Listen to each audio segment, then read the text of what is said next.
forward, then it goes backwards, and then it gradually comes up to speed, and then gradually reduces. So that's our demo. Now let's expand upon our circuit and connect a couple of potentiometers or variable resistors up to the Arduino Uno. This will allow us to manually control the speed of each motor. Now the value of each of these potentiometers is not particularly important. As long as they are 10K or higher, these should work. You also want to get linear taper potentiometers, and these are the most common type anyway. Now one end of each pot is connected to the ground, and the other end of it connected to 5 volts. In my hookup, I use the slotted breadboard to simplify the connections, although that is illustrated here. The wiper of each pot is connected to one of the analog inputs on the Arduino, and I connected pot A to analog input 0, and pot B to analog input 1. Again, if you wish to use different analog inputs, that would be fine. You'll just need to modify the sketch accordingly. So now we've hooked the 2 potentiometers up to our Arduino.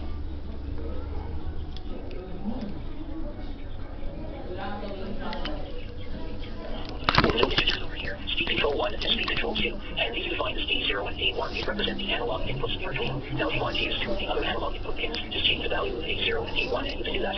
Now we have another couple of integers defined as either motor speed 1 and motor speed 2, which represents the speeds of the 2 different motors. We'll initialize these with a value of 0. Then we go into the setup, which is identical to the last program. We set all of the digital outputs and define them as outputs. We don't need to set the analog inputs up as inputs because by nature they're already inputs. Then everything is happening in the loop. We'll set the motors to a forward direction by writing to the IN1, IN2, IN3, and IN4 pins, and then we're going to read the values from the potentiometers using the analog read command. Now the analog read function uses the internal analog to digital converter that's built into the Arduino. This is a 10-bit analog to digital converter, so we're going to get values from 0 to 1023. Now, if you recall, when we put analog write to send pulse width modulation out to our enable lines, we can take a value from 0 to 255, so we've got to convert this range of 0 to 1023 to a range of 0 to 255. And there's a couple of ways we could have done this. One way would have simply been to divide these values by 4, and that would have actually worked just fine. So I chose to use Arduino's map function. If you haven't used the map function before, it's a good function to get familiar with. What map does is it takes one range, in our case 0 to 1023, and maps it out to another range of 0 to 255. This really works well when you have 2 ranges that don't evenly divide into each other. And so I set motor speed to be mapped to a value of 0 to 255. And then the last one I do here is I found that the motors actually started to buzz when I got to a very, very low value. And so what I've done is I simply include these if statements. And in the if statements I say that if the motor speed is anything less than 8, then we'll just call it a 0, because the motors aren't moving down at that speed anyway. They're just making it a going buzzing sound. You may want to adjust this value of 8 to 0 particular motors. And then finally we do an analog write of motor speed to enable A and enable B, and that sends the pulse width modulation out to our motors. And this is in a loop, so it continues to repeat, read our potentiometer values, and send the values out to the 2 enable lines. And that's it for our sketch, so let's watch it in action. Okay, now that we've hooked up the 2 pots to load our sketch, let's try it out. We'll turn the pot for motor number A. And I can adjust the speed. Motor B. Same thing.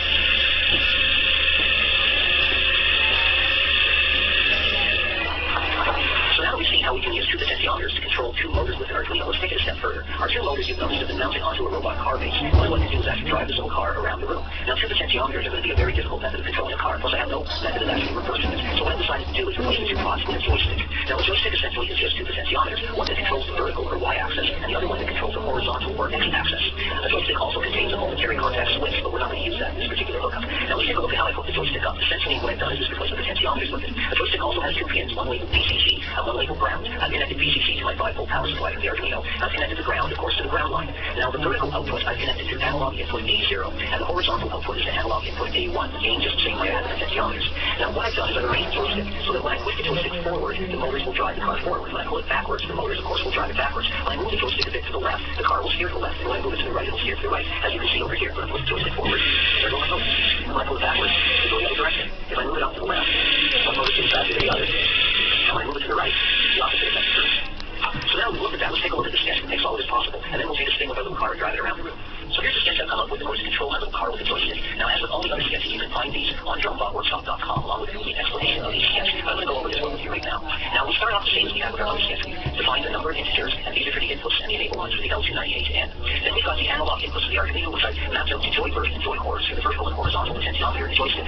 As with our last sketch, we define a couple of integers to represent the motor speed for each motor, and we initialize them at 0. We've also got a couple of new values here for the vertical and horizontal positions of the joystick, and they're initialized at 512. Now, remember that the analog to digital converter in the Arduino will convert the input voltage to values between 0 and 1023, so 512 is pretty well in the middle of the range. Then in the setup, we go and initialize our pins and outputs as we did before, and we'll also start our motors off both disabled with enable A being low and enable B being low, and also set the motors to stay in a forward direction. Then we go into the loop. Now we're going to get the joystick positions and put them into the values that we defined for joystick positions using an analog read command, just like we did with the potentiometers in the last sketch. Now remember, the vertical joystick is the one which determines whether we're going forwards or backwards. If we push it all the way up, we want to go forwards. If we pull it all the way back, we want to go backwards. Also, the more we push it up or the more that we pull it down, the faster we want to go. So we're representing both speed and direction with this joystick. Now, the vertical position will be above a value of 512 if we want to move forward, and it will be below 512 if we want to go backwards. However, we have to consider that most joysticks are not perfect, and that the variable resistors and potentiometers potentiometers inside them have a little bit of a tolerance. So I have a value about 10%, and I've decided that any value above 564 means that we are wanting to go forward, whether a value of below 460 determines we're going backwards. So in the first case here, I evaluate for values below 460. We want to go backwards. We'll set the motor directions backwards, and then we'll go and determine the motor speed. Now, in this case, as we pull the joystick down, the numbers we're reading on the analog input are going to get lower and lower, and we want our motor to go faster and faster. So we need to do a bit of math. So I take the value, and I subtract 460 from it. That's going to give me a negative number. And so what I need to do is multiply that by -1 in order to make it positive. Then after that, I use the map command that we've seen before to map the values between 0 and 460, the value between 0 and 255, so I can drive my motors with pulse width modulation. Now, in the case where the vertical potentiometer is reading above 564, we are going forward. So again, we'll set our motors directed to forward, and we'll determine the motor speed with the map command. We don't need to do the fancy math we did before, because as we push the joystick forward, the values are going to go up and up. So we'll just map the value of 564 to 1023, the value between 0 and 255. If it doesn't evaluate to either of the previous two conditions, then the motor stops, and we'll set the motor speeds to 0. Now we'll do the steering. We do that with the horizontal potentiometer. Again, we use the criteria of below 460 or above 564. If it's below 460, we do basically the same thing we did before. We do the mathematics and convert it to a positive number, and then we'll map that position to a value between 0 and 255.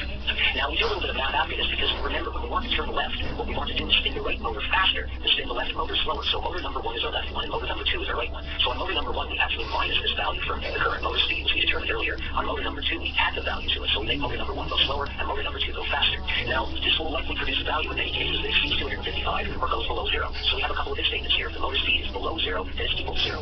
Whereas if the motor speed is above 255, then we'll equal it to 255. Now, if the horizontal is above 564, we want to turn right. And we basically do the same thing. We'll map the values, and then we do the same math to add and subtract them. Now, you'll notice that in this case, we are adding to motor speed number 1 and subtracting from number 2, because this time we want to turn right. Again, we make sure we don't exceed the values of 255 or 0. Finally, I have the same statement I've always had to prevent the motors from buzzing. If the motor speed is less than 8, then we'll just consider it to be 0. And to last but not least, we use the analog right command to write to the angle lines of both the two motors to spin them in the correct speed, and then we'll just repeat itself as long as the air clean is powered up. We can drive our car around the room. So now it's time to take our little car and test drive. As you notice, I put a very, very long wire between the car and the L298, and that's, of course, so I have a little bit of space to maneuver the vehicle. So I'm going to stick this down on the floor and see if I can drive as best as I can. If I move the joystick forward, the car moves forward. If I move backwards, the car moves backwards. And a little off to the right, and a little off to the left. I'd like to hear the car take. It's not that practical with this wire on it. But as you can see, it's actually working as a robot car.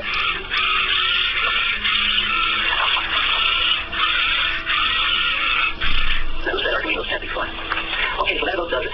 We learned quite a bit in this video, haven't we? We've learned what a DC motor is, how it works, even a little bit about the history about DC motors. We've learned how an H-bridge works, and how we can use the L298 and H-bridge controller with an Arduino, even without an Arduino to control a pair of motors. We've taken that knowledge, and we can build this cool little robot car that we can drive around the room using a joystick. So I think we've covered quite a bit, and I hope you've enjoyed it. If you did enjoy it, please consider subscribing to the channel, and if you have any comments, please leave them below the video. If you need the code for any of these projects, visit DroneBotWorkshop.com, where you'll see a detailed article about everything we've covered, as well as all the sketches you'll need in order to recreate all of these experiments yourself. So thank you once again for joining me, and I hope to see you soon in the workshop. Take care.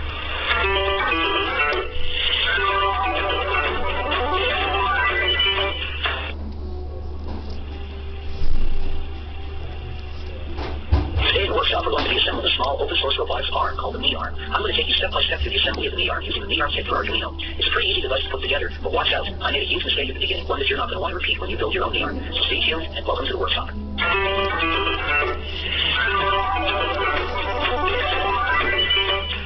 Welcome to the workshop and to the first video in a series about the MeArm. Now, for those of you who aren't familiar with what a MeArm is, it's an open-source robotics arm that was originally developed to teach school children about robotics. However, the MeArm is a useful tool for any robotics enthusiast.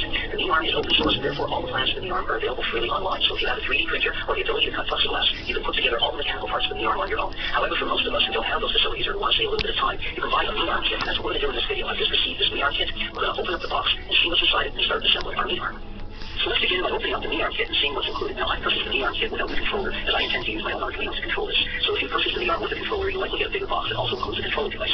Now, my MeArm kit says it was confidently packed by John, so I'm sure John did a great job of packing this. Let's see what he packed for it. Okay, we open it up, and we learn that the instructions are available at learn.mine.co.uk, and many thanks to Ben Gray, Ben Kurtz, and John Sherwood. So that might even be the John who packed my kit. So thank you very much, John. A little brochure for the MeArm and another product called the MeRobot.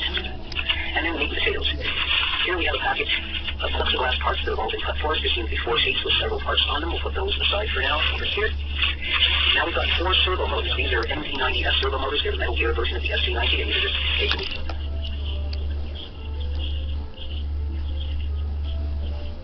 actually reached out to the controller, so this gives you an extra couple of inches for the servo wire.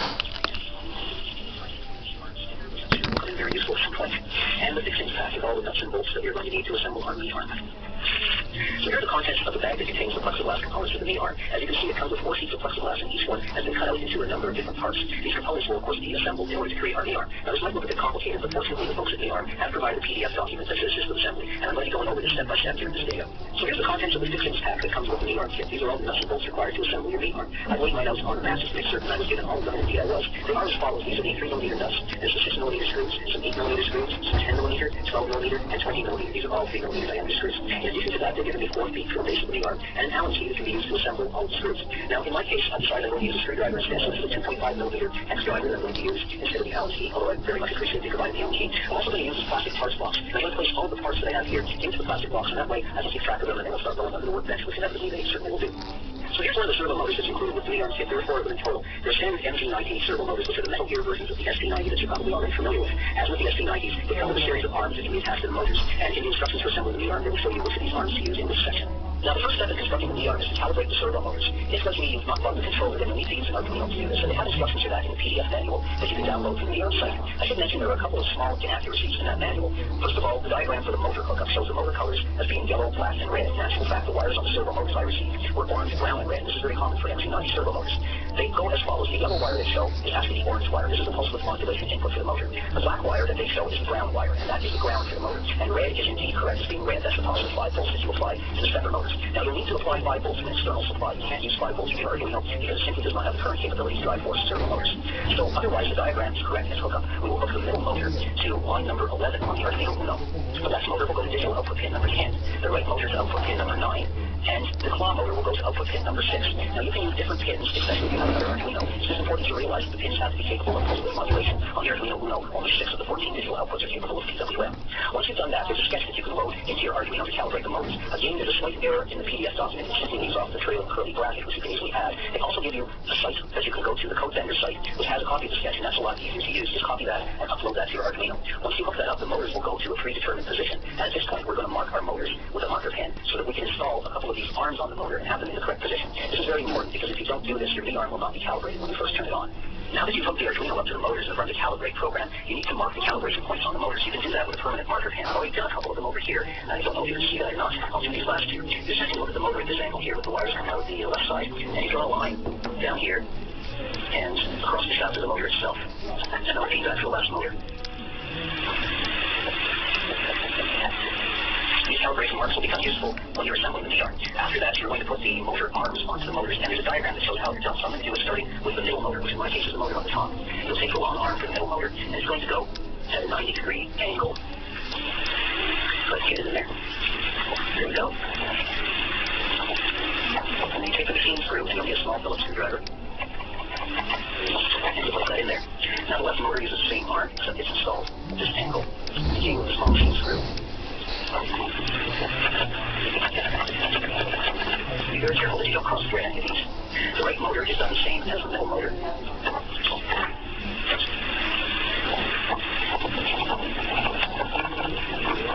And then finally the claw motor, which uses the shorter half arm, and it's installed. Make sure the half arm's pointing away from the side of the wires. And again, of course, we'll use the small Phillips machine screw. There we go. Our motors are calibrated and the arms are installed. So now that we've done the calibration of the servo motors using the Arduino, it's time to actually build our knee arm. All we're going to need is a little Allen key that came with the knee arm kit, although I'm going to use a 2.5mm driver because I think it might be a little easier. Also, we'll need a small Phillips screwdriver for the servo motor screws and the knee arm instruction manual. So let's grab all of that, and head over to my other workbench, and I'm going to start assembling my knee arm. The first step in assembling the knee arm is to take the middle servo motor and insert it into the servo collar. Note that there's a notch on the collar. This is the side that the wire of the servo motor goes through. You'll then take the servo collar and attach it to the pivot servo plate using 2 of the 8mm screws.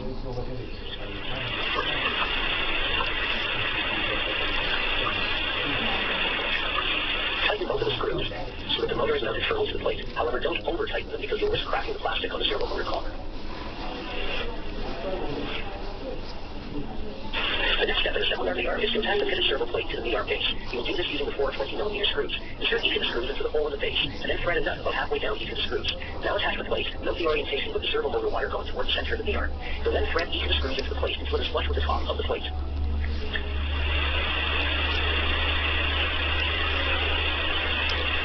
Once you've done that, just hand thread each of the nuts down toward the knee arm base. The resulting assembly should look like this. Next, we will take the left servo motor and and insert it into the servo collar plate. Again, notice the orientation of the wire with the notch in the servo collar plate. We will then insert this into the left arm servo plate using 2 of the 8mm screws.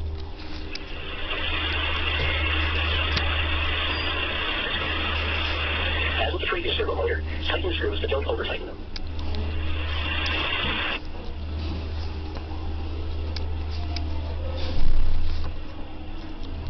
Now we will attach the servo arm to the long servo arm extension. To do this, we'll use 2 of the small screws that come included with the servo motors.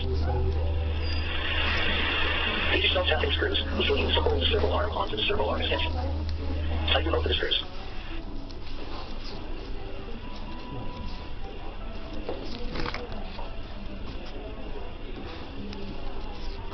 Now we'll take the servo arm extension and attach it to the left servo motor. Notice the angle that the extension is attached.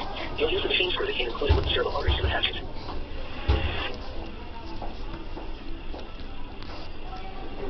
After hooking the arm extension to the servo motor, you may wish to recalibrate it using the same setup you used earlier. Make sure that the arm ends up in the 9 o'clock position once power is applied to the Arduino. Now we will take the right servo motor to attach it to the right arm servo plate. Again, use one of the servo collars and note the orientation of the wire. As before, the servo collar is attached to the plate using 2 of the 8mm screws.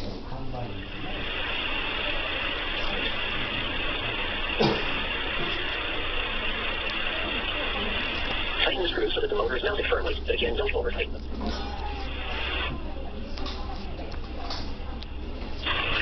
Next, we'll attach the right arm base to the right servo motor arm using 2 of the screws provided with the servo motors. Tighten these securely. Now we're going to take the parallel linkage and attach it to the right arm servo plate using a 6mm screw. Fasten this down, but don't over-tighten it as it needs to be able to pivot. Next, we'll take the right arm base and attach it to the servo motor using the machine screw provided in the servo motor kit. We'll use a small Phillips screwdriver to perform this.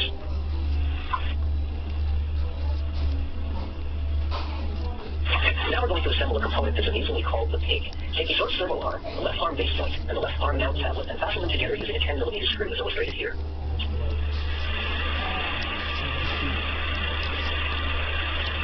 Tighten the screw, but don't over-tighten it as the pig needs to be able to move. Now we'll take the servo arm for the base motor and attach it to the arm bottom plate.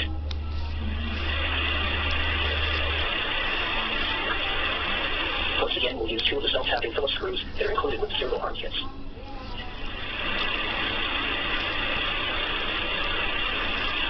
When we're done, we'll insert the machine screw in the center for use later.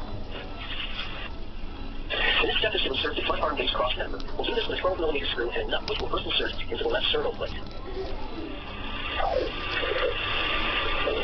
We'll then install the base plate. Notice the notch in the plate for the nut. It's a bit difficult to maneuver, but once you get the nut into the correct position, tighten the screw to secure the member. Don't over-tighten it. The next step is to take our pig and insert it into the front arm base cross member, along with a parallel linkage and a small spacer.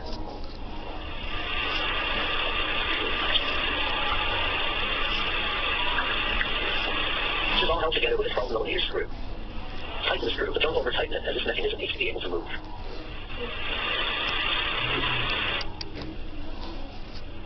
The next step is to insert the bottom plate into the left arm plate and into the base of the pig. There are a number of notches in all of the pieces that need to be hooked up in order to make this work. Personally, I found this step to be a bit difficult, but with a bit of perseverance, you'll eventually get all of the pieces to fit.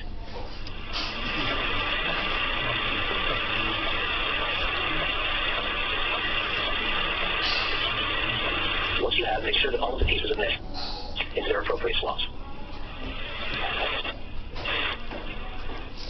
Now we're going to install the right arm base cross member. We'll hold this down with a 12mm screw and a nut. Once again, there are a number of notches that need to line up in order to make this work. Now, I also found this to be a rather difficult step to perform, and in retrospect, it may have been easier to put the nut on at the end rather than at the beginning like I show here. As you can see, I'm struggling a bit to get this all together, but eventually it will.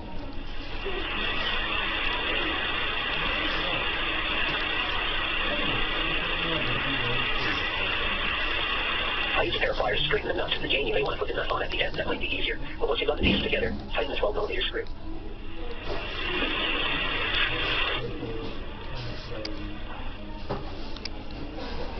Well, we've made to step 30, which is to attach the main arm crossweb to the assembly we just worked with. Note the orientation of the crossweb. Now, this time I decided to use the 12mm screw, but insert the nut after I put the crossweb in, and I found this to be a lot easier. In retrospect, I wish I'd done the other pieces that require this type of fastening. Tighten the screw once you've got it in to secure the crossweb. Now it's time to join the left and right assemblies of the V-arm. The pieces fit together with a number of notches. Make sure you make these correctly, and don't forget about the V-arm crossweb, which also needs to be joined.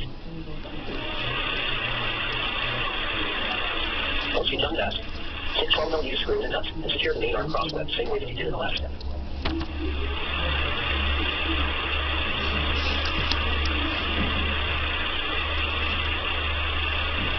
Tighten the screw to hold the assembly together. And hey, your knee arm is starting to take shape. In step 32, we'll add a couple more 12mm screws and nuts in order to completely secure the two pieces together.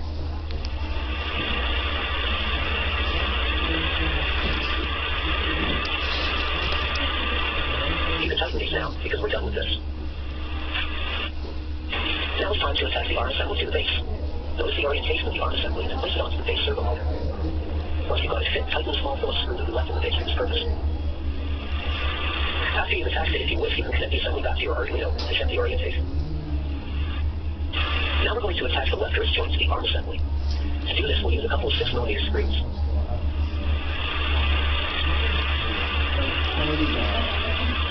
Tighten the screws, but don't over-tighten them, as this assembly needs to be able to move.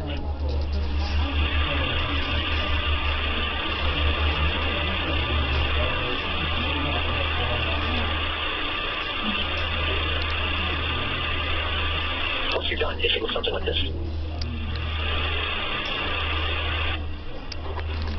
Okay, I appear to have run into a little bit of a snafu with building my V-arm. Now, I've been following the V-arm manual for Arduino in order to build this V-arm, and so far it's been pretty accurate. Some of the drawings are a little bit off of what I have for parts, but I understand that because I probably have a slightly newer version of the V-arm than the one the manual was written for. For reference, I purchased my V-arm in mid-December 2016. Now, everything was going great until I ran into step number 36, which says as follows. Hook the wrist joint connector into the right wrist joint. Well, the wrist joint connector is supposed to be part number 18, and the right wrist joint is supposed to be part number 31. And checking on my parts, I had neither a part 18 or a part 31, so that appeared to be a bit of a problem. I checked online, but couldn't find anything about this discrepancy. So I did a little bit of fiddling around and figured out that this part that is labeled V-arm with no number on it is actually the replacement for part number 31, the right wrist joint. And that there is no actual wrist joint connector. And upon looking at it, when I look at my left wrist joint, there is no place to put a connector. And so that's why the right wrist joint also has no place to put a connector. And looking at the next step, I can see that it's going to fit, so I'm going to continue my V-arm build using this unlabeled part. But I just wanted to bring that up just in case you run into the same problem, which I suspect you will if you buy a V-arm after December of 2016.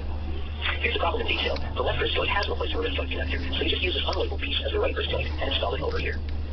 To perform the next steps, you're going to need to grab a spacer and a parallel linkage connector, as well as a couple of 10mm screws and a 6mm screw. First, take one of the 10mm screws, pass it through the right parallel linkage, and put a spacer on it. Next, we'll take the parallel linkage connector and attach it to the assembly. Tighten the screw, but don't over-tighten it, as this assembly needs to be able to move.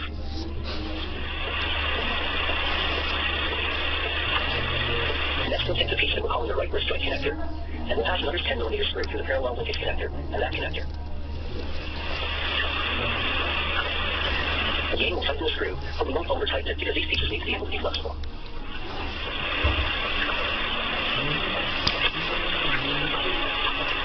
Finally, we'll take the third parallel linkage and a 6mm screw.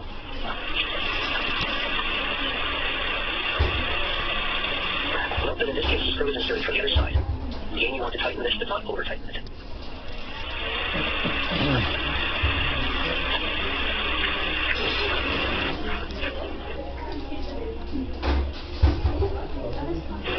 Now it's time to work on the claw. First, we'll take the servo claw collar and insert it on the servo. Again, note the orientation where the wire goes near the notch.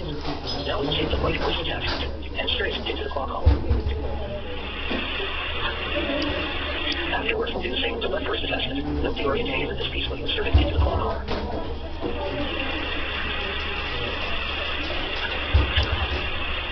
Finally, we'll take the servo mount and attach it to the assembly.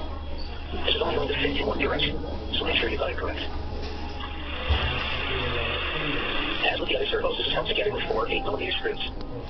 Tighten the screws securely, but make sure that you don't damage the plexiglass when you're doing it.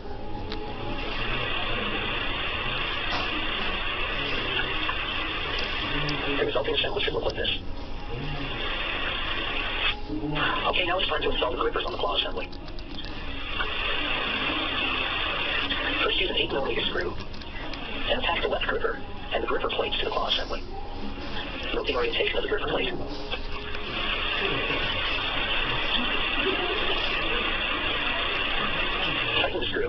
loose enough so the claw can move. Now let's add the right gripper. Note that this step isn't illustrated in the manual, but it's pretty well necessary. For the right gripper, we'll need a 12mm screw. To insert the screw through the assembly, we'll be touching it in the next step. Now take a single servo motor arm and attach it to the top servo gear. Note that this is different than what's being used in the screws. The single servo motor arm is attached by one screw, unlike the other speed screws. Take your own screwdriver and use a self-tapping screw to provide additional moves. Once the arm is attached, you will need to mount this assembly onto the claw servo motor.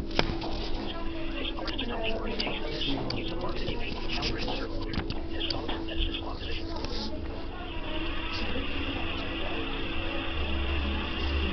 The resulting assembly should look like this. Step 47 is to connect the bottom servo motor gear using a couple of 6mm screws.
Unfortunately, you can't work this hard. Take the plastic pieces off and rebuild.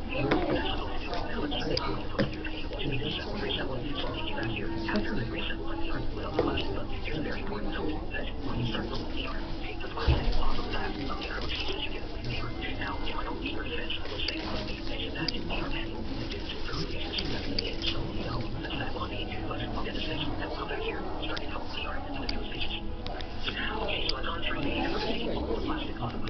most of the New York. There's a couple of the pieces that are the support pieces that I left plastic on, but otherwise I take it off. I think the result is not going to be better for New York, but better for New York. So next time I go to New York,携帯電話でも最近のことはないとは思うんだけど。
So what I've done is I've laid this little demonstration. I've placed a black background here with hopes that it makes it a little easier to see the solder smoke. I want you to smoke without the fan, first of all. So this is the solder over here. And hopefully you can see the swirl is rising into the air. It's going all over the place. This, of course, is the effect that we're trying to eliminate the fuel extractor. So what I want to do is I want to power the fuel extractor. Now what I've done is I've taken the fan that was the fuel extractor design. I've taken the fuel filter and I've just clipped it on the back of the fan. That's going to reduce the airflow in the fan. I want